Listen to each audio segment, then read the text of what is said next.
This episode, on Urban Homesteading with Rachel Kaplan, is the conversation that started me down the road of what the show has become known for. Long format, interview-driven, guest-focused conversations that you won't hear anywhere else. It's also the first interview I ever recorded for the Permaculture Podcast. So unless you were here in the early days of the show, or took a deep dive into the archives at thepermaculturepodcast.com in the years since, it's one you're likely hearing for the first time. Listening to Rachel again, her words hold as much meaning to our practices now as when they were recorded more than a decade ago. If you're interested in permaculture in and around cities, or are looking to take your practices and orient what works in the home and garden towards our communities, relax, take some time, and enjoy this interview with Rachel Kaplan. I'll join you again after. I started being a gardener in city environments about 15 or 20 years ago. Everywhere I lived, I was growing things, and I come from a family of farmers and gardeners, so it's kind of in my experience to take care of the land and think about it. About 10 years ago, I was pregnant and I had a daughter right around the time of 9/11. So things started changing pretty seriously in our country at that time, going from bad to worse. And we moved at that time from San Francisco to a much smaller town called Point Reyes Station, which is a rural town in the Bay Area. And when I was home with my infant daughter, I really started learning more about growing food and preserving food, and just started really picking up some of these heirloom skills. And then I did study permaculture. I took a certification course with Penny Livingston in Bolinas, California. So I really became more and more informed and aware of what the discipline of permaculture was at that time. And it was inspiring. It seemed like a solution to a lot of our problems. It was a good news story for me, and it gave me a lot of new ways to look at kind of the destruction that was happening and ways to be part of the repair of the world. So it really spoke to me in that way. Did it speak to you because it was like a take-action positive experience, the entire permaculture design course and the information that was being presented, or was there something else to it? Well, there was the take-action part. There was also just the spiritual part of being more connected to the seasons and the cycles and to the land and being part of nature instead of being apart from nature, and really starting to think more about how to live in a generative way instead of participating in the degenerative systems that are all around us. So it was practical and physical, but it was also spiritual and moral. And, of course, the way permaculture is based on ethics and principles that are both things that you can feel are true, but that you can also put into action really speaks to me, which is why in the book we talk about the ethics and the principles. We want people to understand that these are high ideals that we can learn to embody in lots of different ways, from how we take care of our kitchen scraps to our personal waste to our relationships with other people to growing plants and trees. And it's so inclusive. It just has so much in it that one could spend one's whole life studying and learning and studying some more. So that's exciting, I think. It was one of the parts when I was learning permaculture and taking my PDC, my one instructor said that we could spend this entire course talking about nothing but art and still be practicing permaculture. Yep. It's one of the things that I know drew me to it because there's so much. There's always something new to learn and all these different areas we can focus on.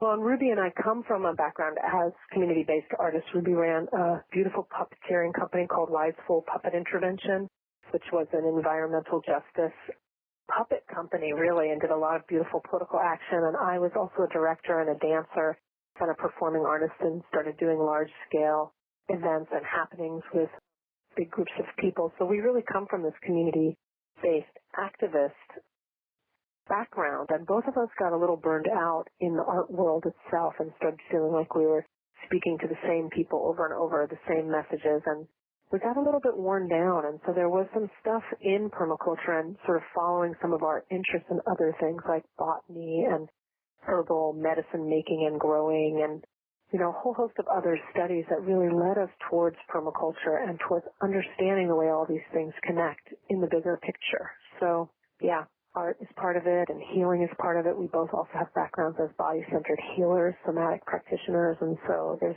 something really similar about helping people heal the injuries to their bodies as there is to healing the injuries to the earth. It's really the same practice, just small canvas, big canvas, you know? Is that body-centered healing how you and Ruby met, or was it from your artwork, or? We met about 25 years ago in San Francisco's Mission District because we were artists, and we lived in this artist activist community, and we shared communal houses and dinners and circles, and we were just part of the same community and went to each other's shows and helped each other as artists. And so that's where we started together. And of all the people in that community, she and I are the people who have evolved the most similarly towards this homesteading lifestyle. So we've known each other quite a long time and have gone through many different phases in our lives together. And that's what brought the two of you together to write this book then, as the two of you were moving down that homesteading path? We were, and she had founded her Institute for Urban Homesteading in Oakland, which was very successful. Her timing was excellent, and people were hungry for the information, and she had gathered so much information. She's such a powerful teacher.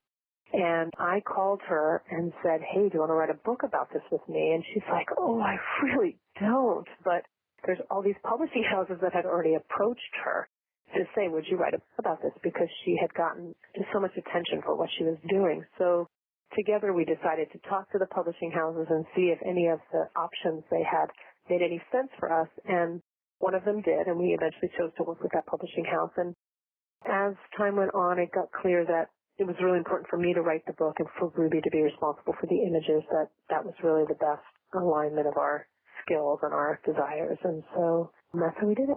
Okay, that's perfect. You answered one of my next questions about this, was how the breakdown was for what went into the book. Yeah, she's really a strong visual artist, and my skill is as a writer, so we played to our strengths, and the original art in the book is hers, and the writing is mine, and she managed the photographs and took many, many of those pictures that you see in the book. Well, it came together perfectly. It's a beautiful book. Yeah, we're pleased with it. We think it looks great. Yeah, some of my favorite publishers are like DK and some of the others with their gardening books, because they're these gorgeous pictures that show you everything that you need to know. And it's all tied together very cohesively, and I love this book. Thank you. We love it. And as for the book itself and everything that you've written, one of my favorite things that you include in this are your principles of urban homesteading. I really feel that principles are core to a lot of the work that we do, and if someone can learn a basic set of principles that they can kind of put into action without having to think about them, that they're kind of intrinsic to their being, after a while that it can allow them to do their work very simply and to move forward. And that you included these urban principles are just great. They're simple, they're straightforward, but they really embody a lot of that urban and city regrowth and that need for personal reliance within the homestead. How did you come to those? Were they something that just developed through your own work over time, input from other folks, or? As I say in the book, we did all these interviews with people because we felt that it was important that this wasn't just a book about what Ruby and I do in our backyards, but a book about this movement that we're part of that really is happening all around, certainly around our country and in many other countries in the world.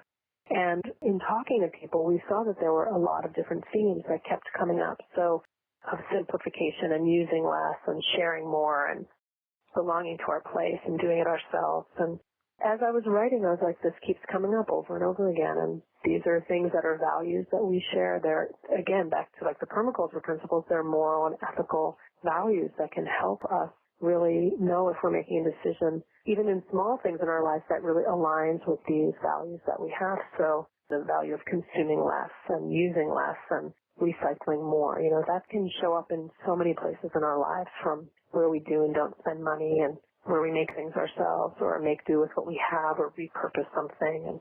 And, and some of these values come, again, back from our healing practices. That's the value of embodiment, just really learning to listen to our bodies and the wisdom of our bodies and having that inform what we do. We're such a top-heavy, brain-heavy culture, and it sometimes just gets us into a lot of trouble.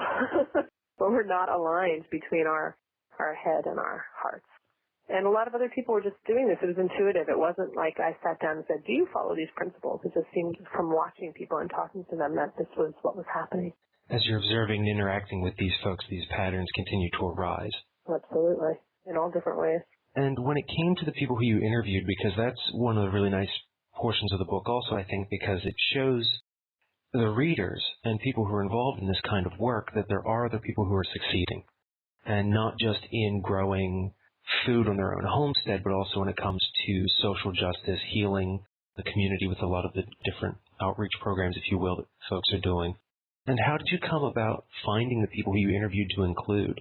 We both have pretty extensive networks of community, so we thought about the people we know who were living the way we were living, who were inspiring to us, and we started talking to people, and we started also thinking, because it was for the book, let's see if we can represent lots of different angles. So let's find a homestead that's really, really small, for example, or let's find a homestead of someone who's super concerned about water or waste or social justice or food security. You know, there were different levels at which we started thinking about it. We started also noticing that we were mostly talking to white people. We really weren't happy about that. We were like, you know, Oakland is a really diverse community. So we really did a lot of outreach to try to find people who were living this way, who were not from our mostly white circles. And so that was an edge for us. We could see how so much more work needs to be done to break down the barriers of racism and of classism that still really separate us. So we got very intentional about that.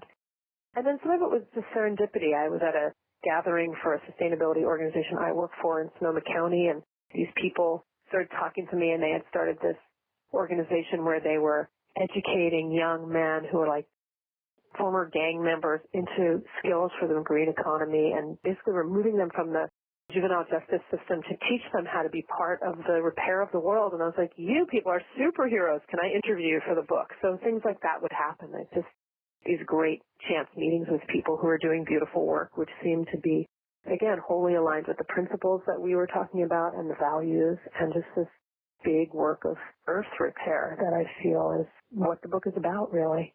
So they came from lots of different places, friends, inspirations. And now, when you mentioned the work in the community with trying to move children out of the juvenile justice system, was that Ashel Eldridge?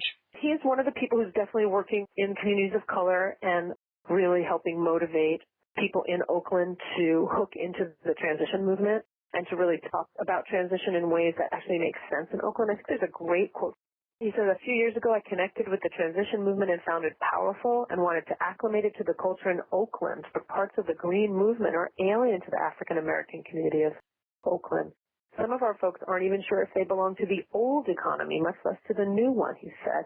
And while energy descent is a really powerful concept, it doesn't always play in Oakland, where people are trying to get more power for themselves and working to get out of poverty. So he really spoke to the differences in different communities about how people are approaching this transition that our culture is going through. And that speaks real truth to me. It's like, for some communities, the emergency has already happened. You know, like some of us are bracing for an emergency, and for others, it's already happening. And there's different needs in different places. So we really wanted to speak to that, because one of the criticisms sometimes, certainly of the food movement and the local movement, is that it's elitist and that it's people with privilege who are wanting to make sure their food is good and healthy, and that doesn't go far enough. And yeah, as I said, we come from this background where social justice is important to us and something that we've committed to over time. And we also feel that if, again, a permaculture principle, if fair share isn't part of what we're doing, if we're not equitably redistributing the wealth, it's not going to work. It's going to be the same imbalance that we currently suffer from, which creates a lot of social problems for all of us. So that's some of our thinking on it. The group I was talking about, though, is called the North Bay Institute of Green Technology, and these are the people who are training these young men into the eco workforce. They're just amazing people. You know, they're basically working for nothing to help these people reclaim and revitalize their lives. Just so powerful, so much what I think of as just love. I got invited to talk at the Northeast Permaculture Convergence, and they're really talking a lot about networking and relationships. And so one of the things I'm going to be really talking about is social permaculture, how we have to redesign our relationships for sustainability as well, that we have in so many ways in this culture, the technology that we need to make the transition we have to make. And it's happening at the grassroots level. It will eventually happen at the higher levels, although, of course, the government is in resistance to it because they're there to support the status quo. But even with all the technology we have, what we don't have is the capacity yet to get along with each other and to break down the relationship barriers that come out of these long-term social issues like racism and classism and sexism and all of these inequities that we want to diminish. And so how do we use the values of permaculture to start breaking down some of these walls, I'm learning to communicate better. And I keep going back to some of these skills that I gathered as an artist and as a healer of really slowing down, observing and interacting with what's going on inside of ourselves. Kind of the inside is the same as the outside. We have this false dichotomy that like the world we see outside is not really mirrored inside of us, but that really isn't true, and that we have to tend to the soil inside and see what seeds we're planting and what trees are growing and what needs pruning internally as much as we do in the landscape that we're creating in our work as earth movers. So I think that that's a really important edge that we all need to learn about. And so that was partly also in the book where it's really important for us to talk about how we take care of ourselves and how we take care of our relationships, that it's actually really easy to set up a gray water system compared to getting along with your neighbors.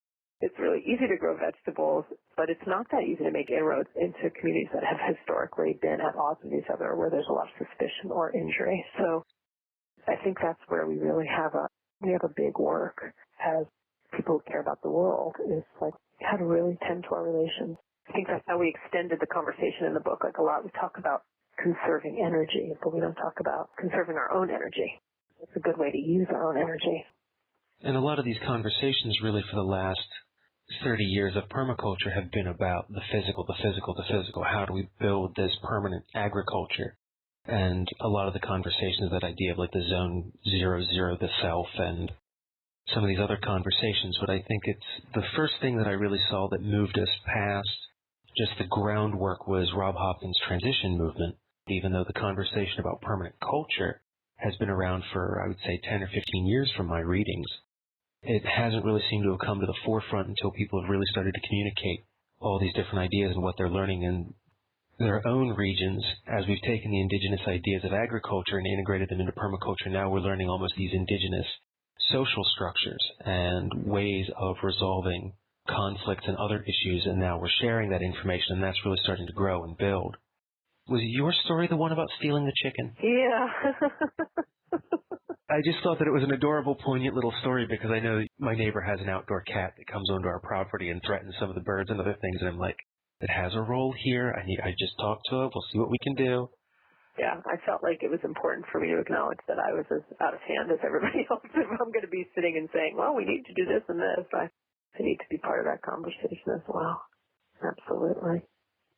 In order to break down those barriers to be as open and honest and human as we can be, I really liked the integration of the non-material throughout the book, and the self and the community, and just simple things like walking your goats, and how that can get you involved with the conversations with your neighbors. Yeah, and for us, it's a really essential theme in the book is how to do this with other people. Like the do-it-yourself ethic is good in terms of unhooking from the capitalist machine and not buying as much and seeing how much you actually can return to a state of production, but doing it with others we think is better. And just small examples like having a community tool shed instead of everybody owning one of everything, or working in a community garden, or, you know, one of my gardens is in a friend's backyard. She didn't want a garden and I needed the space, and we're like unlikely friends, and now we garden together and she knows where the tomatoes go and how much kale she wants every year, and we've really grown something that would never have happened had I been just in my own backyard. So I think in terms of the transition movement and in terms of this piece of community resilience,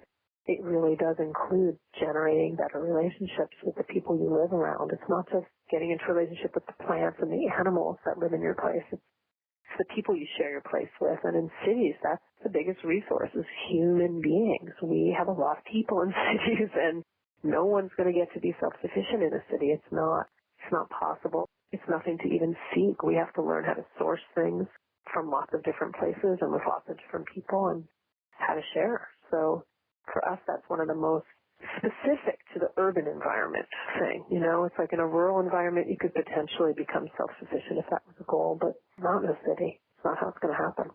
I came to all of this from that back to the land rural homestead idea, and it was the more that I had conversations with folks who were doing that, they would make the list of, well, this is the phone number for my tractor repairman. This is my welder who fixes my plow if it's broken.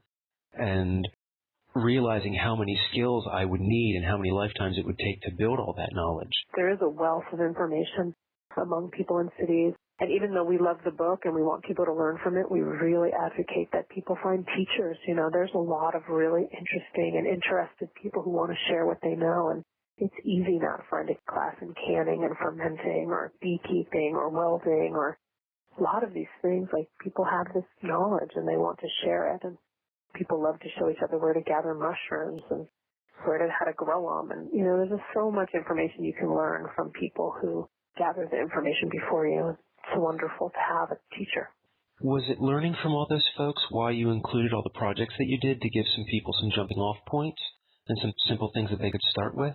Ruby is a top bar hive beekeeper, and she evolved a way to simply build them. And I think she actually builds kits and sells them to people. That's one of her little side industries. So some of these things we knew, some of them we learned from others, some of them were things that were taught through Ruby's Institute by other people. Like, one of the ways I learned about the mushrooms was by taking the mushroom workshop at Ruby's and really talking to the man who was an expert mycologist and taught mycology at the local community college. And, there were some people who have expertise in lots of different things, like Laura Allen, who's one of the founders of the Greywater, what was the Greywater Guerrillas and then became Greywater Action. She's an expert in Greywater and has been instrumental in helping the laws change in California, where now it's legal to pipe the laundry water into the landscape. So she's a really important mover and shaker. So we talked to people, and then some of it was just things we had learned on our own, through trial and error. Like, I made a laundry Greywater system that's totally rudimentary, but learned a ton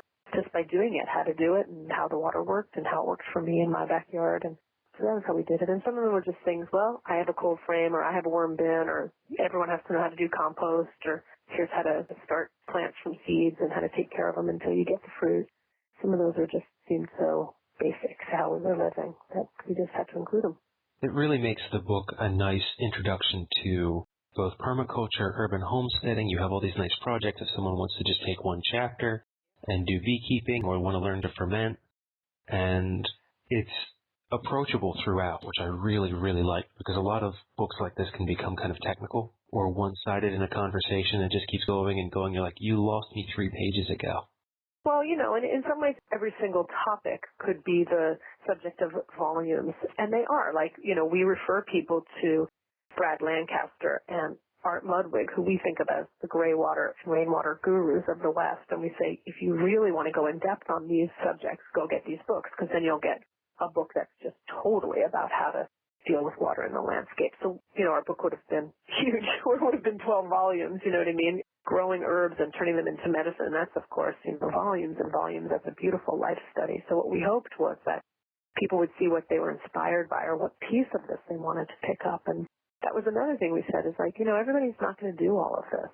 Some people really care about growing their food. Some people don't want to do that at all, but they're really into the water piece or the recycling piece, or natural buildings really exciting for them. So we wanted to give people different ideas and then a direction to go if they wanted to deepen their knowledge about any one of those things.